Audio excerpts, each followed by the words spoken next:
April മാസം 12 മുതൽക്ക് 18 വരെയുള്ള ഒരാഴ്ചക്കാലത്തെ സാമാന്യ ഫല നിരൂപണം ആണ് ഇവിടെ നടത്തുന്നത്. ആദ്യം നമുക്ക് മേടം രാശി എടുക്കാം. മേടം രാശിക്ക് അശ്വതിയും ഭരണിയും കാർത്തികയുടെ 1-ാം പാദവും ചേർന്ന ഈ നക്ഷത്രക്കാരാണ് മേഷരാശിയിൽ അഥവാ മേടരാശിയിൽ വരുന്നത്. മേടം രാശിക്കൊക്കെ സൂര്യൻ ഉച്ചത്തിലാണ്, സ്വക്ഷേത്രത്തിലാണ്.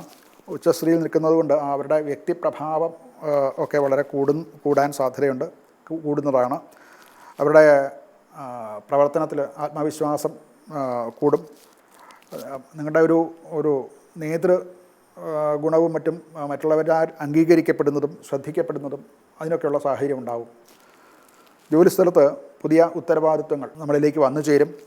നേതൃ പദവി ഉണ്ടാവും, അത് ലഭിക്കും. പല കാര്യങ്ങളും നിങ്ങളെ ആശ്രയിച്ച് നടക്കുന്ന ഒരവസ്ഥയിലേക്ക് അവനവൻ്റെ ജോലി കർമ്മരംഗത്ത് ഉണ്ടാകും. അത് എല്ലാ മേഖലകളിലും അത് അനുകൂലമായിട്ടുള്ള ചില ഫലങ്ങളാണ് ഈ സൂര്യൻ്റെ ഉച്ചസ്ഥിതി കൊണ്ട് ഉണ്ടാകുന്നത്. ആരോഗ്യപരമായിട്ട് വലിയ ദുരിതങ്ങളോ പ്രശ്നങ്ങളോ ഒന്നും ഉണ്ടാകാൻ സാധ്യതയില്ല.